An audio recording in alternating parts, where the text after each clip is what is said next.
Let's just say that you're on a date in a hotel and you're doing that thing that you do.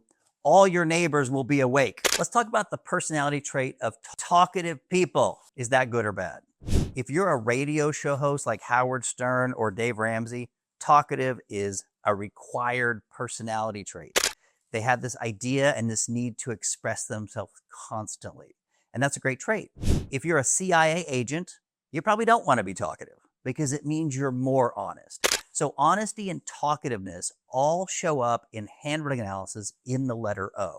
And if you see here, I've shown some letter O's. All the O's look like U's. They're open on top, just like someone's mouth. Blah, blah, blah, blah, blah, blah, blah, blah.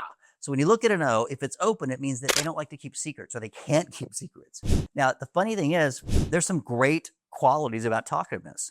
They're more transparent, they're more playful, they're generally more honest, but don't trust them to keep a secret. I was sitting at dinner with a new friend of mine, and she had this one trait in her handwriting, and she was just outgoing and funny and gregarious. And I said, look, I have one other trait, but do you want to hear it? It's kind of personal. She goes, yeah, I want to hear it. I said, okay, well, since you've got talkative, which is in your O, and then you've got this really big Y, which means big drives, if you know what I mean. Wink, wink, nudge, nudge.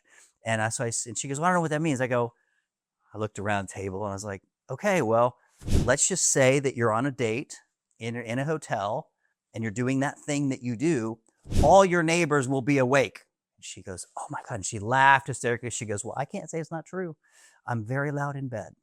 I was like, oh my God. So talkative combined with a big drive and outgoing personality, that would be the metaphor. That would be an example.